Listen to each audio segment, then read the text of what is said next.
విజయవాడ ముంపు ప్రాంతంలో చింతలపూడి ఎమ్మెల్యే సొంగ రోషన్ కుమార్ గారి యొక్క ప్రాంతాన్ని ఇన్ఛార్జ్ చేయడం జరిగింది. ఈ ప్రాంతంలో ఉన్నటువంటి ఏదైతే లోతట్టు ప్రాంతాలు ఉన్నాయో ఈ లోతట్టు ప్రాంతాల దగ్గర నుండి కూడా సహాయ కార్యక్రమాలు చేస్తున్నారు. ఇక్కడ పనులు ఏ విధంగా జరుగుతున్నాయి అనేది ఆయన దగ్గర తెలుసుకున్నాం. సార్, ఈ ఏరియా మీరు డివిజన్ ఇన్ఛార్జ్గా చేశారు. ఈ ప్రాంతంలో ఎలాంటి చర్యలు జరుగుతున్నాయి? నా పేరు సొంగ రోషన్ కుమార్, చింతలపూడి ఎమ్మెల్యేని. మరి అందరికీ తెలిసిన విషయమే, విజయవాడ వచ్చేసి బాగా హెవీ రెయిన్ఫాల్స్ వల్ల మరి ఇక్కడ చాలామంది ఇబ్బంది పడడం జరిగింది. నారా చంద్రబాబు నాయుడు గారి నాయకత్వంలో మరి గత వారం నేను ఇక్కడే ఉండి మరి ఒక ఫ్లడ్ రిలీఫ్ యాక్టివిటీస్లో పార్టిసిపేట్ చేయడం జరిగింది.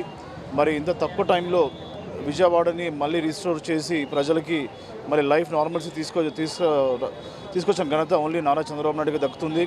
మరి ఈ వారం వచ్చేసి ఈ యొక్క ఫ్లడ్ వల్ల ఎవరైతే మరి ఇంపాక్ట్ అయ్యారో, ఏమన్నా ప్రాపర్టీ డ్యామేజ్ అయిందో వాటిని అసెస్ చేయమని నన్ను ఇక్కడ ఇన్ఛార్జ్ చేశారు.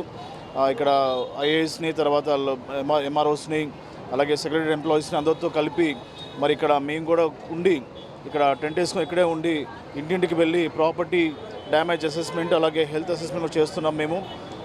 ఇది చేయడానికి కారణం ఏంటంటే ముఖ్యంగా గవర్నమెంట్కి డేటా అక్యురేట్గా ఇవ్వాలని చెప్పి ఇది చేస్తున్నాము. ఎవరైతే మన నష్టపోయిన వాళ్ళు ఉంటారో వారికి తగు కాంపెన్సేషన్ ఇవ్వడానికి ఎంత కూడా చేస్తున్నాము. అలాగే చింతలపూడి కాన్స్టిట్యుయెన్సీ నుంచి కూడా చాలామంది ఇక్కడికి వచ్చి స్వచ్ఛందంగా చూస్తే ఫ్లడ్ రిలీఫ్ యాక్టివిటీస్లో మరి ఫుడ్ కానివ్వండి, మెడిసిన్స్ కానివ్వండి, స్నాక్స్ కానివ్వండి, మిల్క్ కానివ్వండి, వాటర్ కానివ్వండి, డైపర్స్ కానివ్వండి, శానిటరీ ప్యాడ్స్ కానివ్వండి, అలాగే పెద్ద ఎత్తున వచ్చి ఇక్కడ తెలుగుదేశం, జనసేన, బీజేపీ పార్టీ నాయకులు, చింతలపూడి సంబంధించిన వాళ్ళు, కార్యకర్తలు వచ్చి ఇక్కడ చేయడం జరిగింది. మరి ఇప్పుడు చూస్తే మరి వాలంటీర్లీ చింతలపూడి నియోజకవర్గం నుంచి మరి ఇక్కడికి వచ్చారు. వీళ్ళు రావడానికి కారణం ఏంటంటే ఇంటింటికి వెళ్ళి మరొకసారి డబుల్ చెక్ చేస్తున్నాము. వాళ్ళకి నిజంగా ఎంత ప్రాపర్టీ డ్యామేజ్ జరిగిందో, హెల్త్ ఏమన్నా డ్యామేజ్ అయిందా వాటిని అసెస్ చేయడానికి వచ్చాము. మరి నాకు ఈ అవకాశం ఇచ్చిన నారా చంద్రబాబు నాయుడు గారికి నేను కృతజ్ఞతలు తెలియజేస్తున్నాను. సార్, ఇదంతా లోతట్టు ఏరియా, అంత ముంపులో ఉంది. ప్రస్తుత పరిస్థితి ఎలా ఉంది స్లమ్ ఏరియాలో? మెజారిటీ ప్లేసెస్లో వాటర్ అంతా డ్రైన్ అవుట్ అయిపోయింది.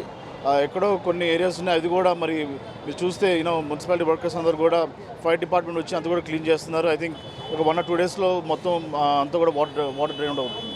సార్, ప్రతి ఇంట్లో కూడా వాటర్ అయితే బయటకు వచ్చింది, అంతా క్లీనింగ్ జరుగుతుంది. క్లీనింగ్ ఎంతవరకు వచ్చింది పారిశుద్ధ్య పనులు? మెజారిటీ హౌసెస్లో క్లీనింగ్ అయితే చేశారు. కొన్ని ఇల్లు ఉన్నాయి, అక్కడ కొంచెం టెక్నికల్ ఇష్యూస్ ఉన్నాయి.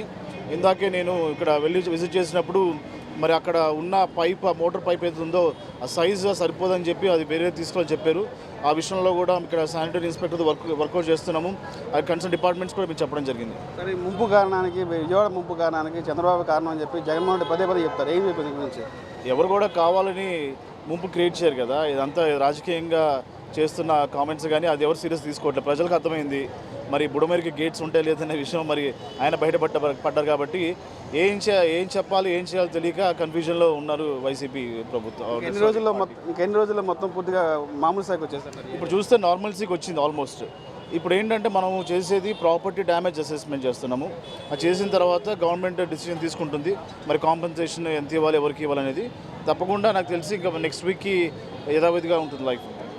ఇది లోతట్టు ప్రాంతం అంతా కూడా వాటర్ అంతా బయట తీసుకురావడం జరిగింది. ఏదైతే వాటర్ అయితే వచ్చేసిందో ఆ యొక్క ఇళ్ళన్నిటి కూడా శుభ్రంగా వాటర్తో శుద్ధి చేయడం జరుగుతుంది. పారిశుద్ధ్య కార్యక్రమం అయితే జరుగుతుంది. ఏదైతే నష్టపరిహారం కూడా బృందాల వారీగా సర్వే అయితే చేస్తుందని చెప్పి కూడా రోషన్ కుమార్ చెప్తున్నారు. కెమెరామెన్ కిషోర్తో రాజ్ కమల్, S4 మీడియా, విజయవాడ.